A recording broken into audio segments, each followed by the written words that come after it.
Hey guys, so today I'm switching things up a bit, and instead of doing a Throwback Thursday, I'm going to do something a little bit more fun, and I'm going to do a Trivia Thursday. And for my first Trivia Thursday video, I decided to do one of my favorite topics ever, which is plot twists. Now I love when a film can have a twist or a turn that can completely change my perspective of what happens in the film. And it's absolutely one of my favorite topics. If a film can surprise me, I'm gonna love it no matter what. Before we begin, I have to initiate a big spoiler alert. I'm going to be talking about some of the biggest spoilers and plot twists in these films. So be very cautious about what you're about to see and hear. You've been warned.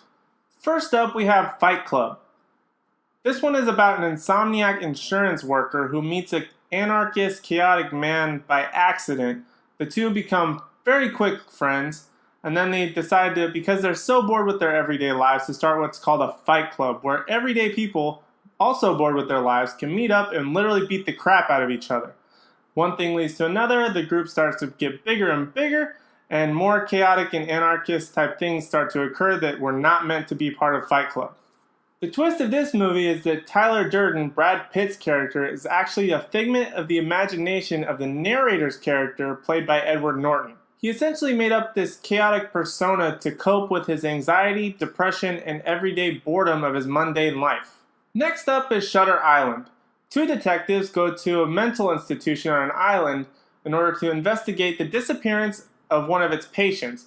They must then go undercover as patients themselves in order to find out what happened to this missing murderer. The twist of this film is that Leonardo DiCaprio's character was actually the missing patient of the asylum. He was sent to the asylum after his wife murdered their children and he went insane. This whole scenario was set up as an experimental treatment in order for him to recognize his delusions and cope with the death of his children. Up next, we have a couple of films from M. Night Shyamalan, back when he was good. First is The Sixth Sense. A young boy can actually see dead people and communicate with them even though the dead people don't know that they're dead yet. A child psychologist is called in order to talk to the boy and help him cope with dealing with seeing these dead people. The twist of this one is that Bruce Willis's character, the child psychologist, is actually dead himself the entire film.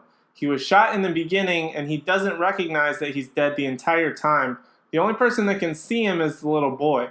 You don't really find this out until the end of the film, but once you find it out, you kind of put the pieces together and you kind of see how he was interacting with his wife the entire film and how certain things were missing, and actually gave tiny little clues throughout the film that he was dead the entire time. The next M. Night Shyamalan film is The Village. Now this one is about a small village right around pilgrimage times, Now the next M. Night Shyamalan film is The Village.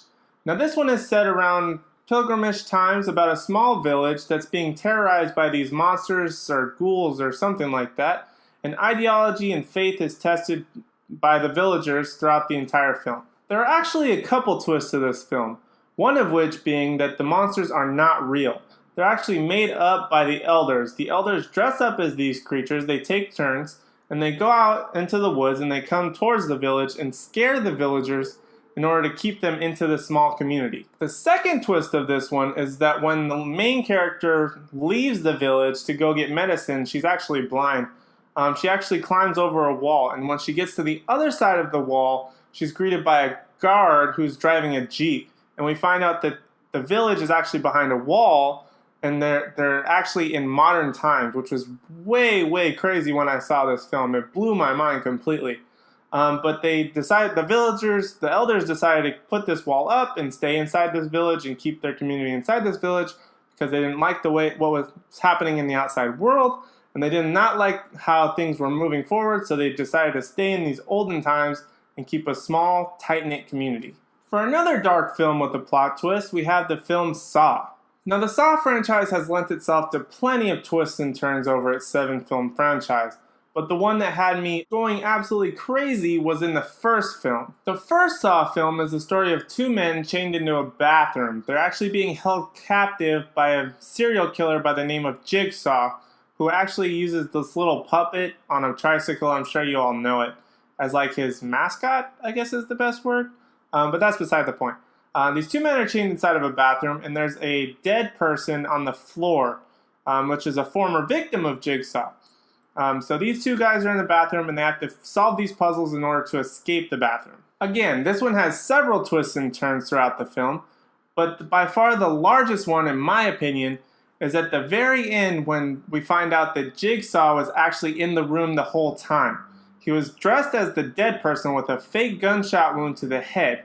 He was laying down sedated the entire time in between these two men. So the person holding these two men captive is right in between them. That blew my mind. Not only does he lay there the entire time, but after one of the men finally escapes, leaving the other one trapped behind, Jigsaw gets up, leaves the bathroom, turns the lights off, and closes the door, and that's the end of that one. The next film is Remember Me. Now this one is a lot lighter than the past few movies that I've talked about. It's actually a romantic drama type of movie that takes place in New York City. Now this one is about two people falling in love, Tyler and Allie, who have to overcome various adversities, including Tyler dealing with the death of his brother, and Allie who lives life to the fullest every single day after the murder of her mother. Now the twist of this film once again happens at the very end, where our main character Tyler, played by Robert Pattinson, goes to visit his father at work. His father is late, and it isn't throughout the entire film that we know the date. But on the very end of this film, we find out the date, which is actually September 11th, 2001, the day of the terrorist attacks in New York City. And not only that, but Tyler's father actually works at one of the upper floors of the World Trade Center. This plot twist blew my mind. I could not get it out of my head after I saw this. It just messed with me in a way that I didn't know before, because I knew nothing about this movie, because I'm not a big R-Pats fan. But once I saw it... Next up, we have a foreign film, which was originally a manga and then turned into a film, and then was of course adapted into an American film. And that film is the movie Oldboy. Now I'm going to be talking about the original Japanese version, not the American version. So in the original version, which was actually very similar to the American adaptation, but they're slightly different, so just so you know, there will be slight differences if you've only seen the American version. In the original version, a man is kidnapped, imprisoned for 15 years, and framed for the murder of his wife. Now eventually his prisoners let him free, and he sets out on a mission to find out who captured him and why. And this is basically his story. He kills a bunch of people, he threatens a bunch of people, he goes absolutely crazy trying to find out who kidnapped him and why. The twist of this film is quite complicated, so hold on to your hats. The twist of this one is that the man that was kidnapped and imprisoned for 15 years was kidnapped by a wealthy man. I'm not going to say names because it's Japanese and I don't want to butcher it. So it's going to be man is the main character, wealthy man is the man who kidnapped him. So the man that was kidnapped for 15 years is released. He finds out eventually that he actually went to school with the wealthy man, and the man who was kidnapped saw the wealthy man having incest with his sister. I know, it's sick stuff, right? But it gets worse, so don't worry.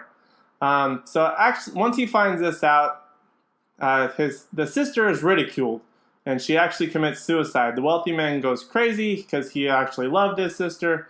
So he makes this big plot and actually has the man in prison for 15 years in like this hotel room. So after that, after we find out all that good stuff, not only is he imprisoned the man for 15 years, but he's actually also tricked him as well, because there was a woman that helped him find the wealthy man, and the woman that helped him actually turned out to be his daughter. Now, not only is the woman that helped him his daughter, but he actually also fell in love with her and had sex with her. So he pretty much twisted everything to make him commit a similar atrocity that he committed when he was younger, and basically ridicule him to a point of no return.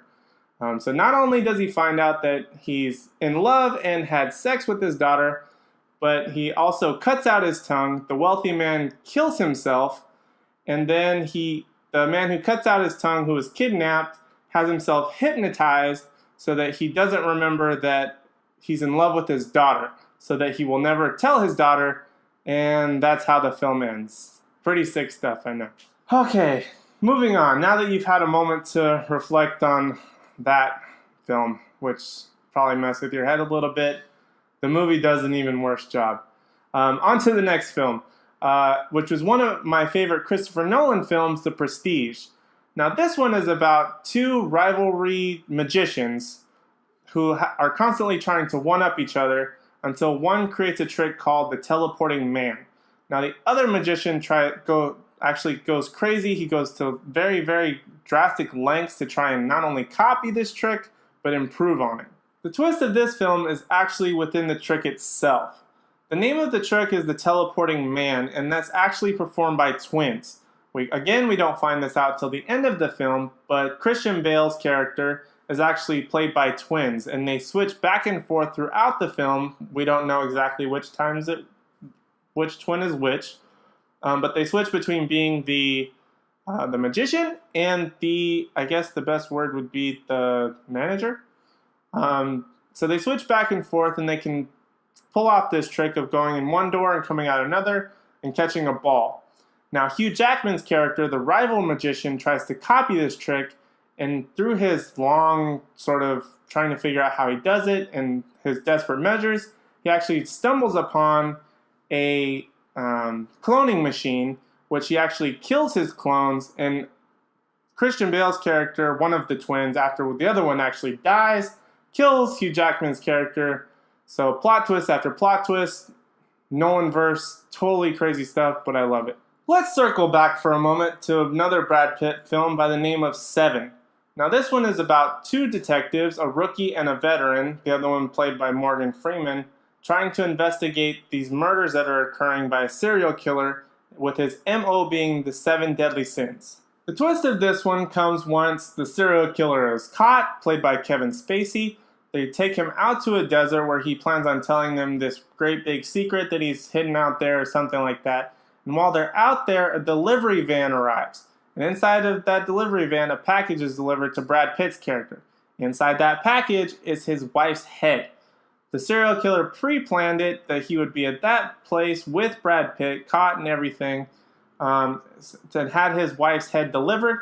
Brad Pitt goes insane, shoots Kevin Spacey, thus fulfilling the final 2 sins of the 7 deadly sins. Now we have a space plot twist film in the movie Moon. Now this one is about an astronaut named Sam, played by Sam Rockwell ironically, on the moon, who is trying to get this information to send back to Earth. Now his only friend is an AI named Gertie. While he's out on one of his excursions on the moon, he accidentally gets in an accident in a rover and it tips over. Now when he wakes up, there's all kinds of crazy plot twists in this one, so get your popcorn ready. So essentially the plot twists of this film are that when Sam wakes up, he's actually back inside of his base. He eventually convinces Gertie to let him go back outside on the moon. He actually finds the wreckage of the rover that he had crashed, and not only does he find the wreckage, he finds himself inside of the wreckage. He takes himself back to the base, nurses him back to health. They start talking, get a bit of an argument before they finally get Gertie to tell them the truth, which is they're actually clones of the original Sam.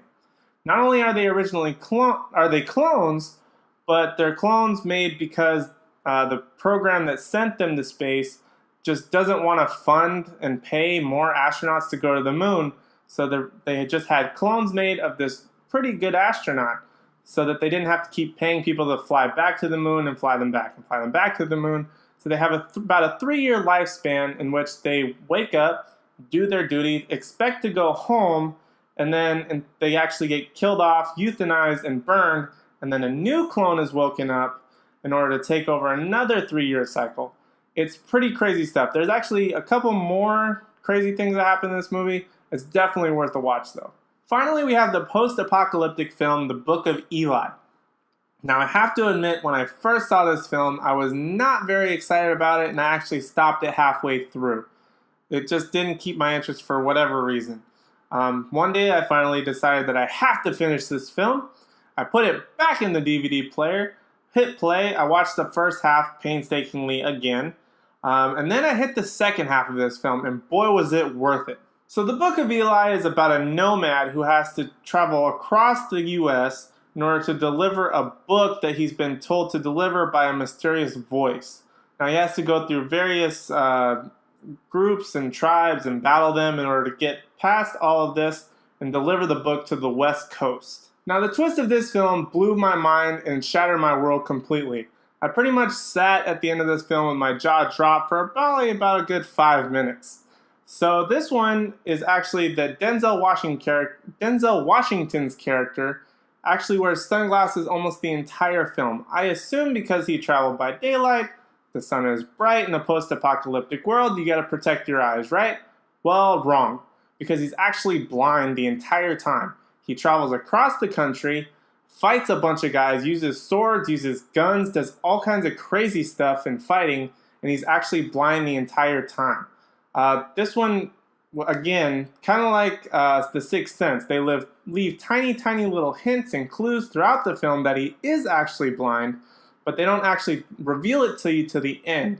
So when you watch it again, you're just blown away by how many things you missed, and it was just an amazing thing that at the end of this film, I did not see this coming and I loved it. So guys, that's my list for twist endings. If I missed your favorite twist ending, be sure to let me know in the comments below. And like always, please don't forget to like, comment, and subscribe, and we'll see you in the next one.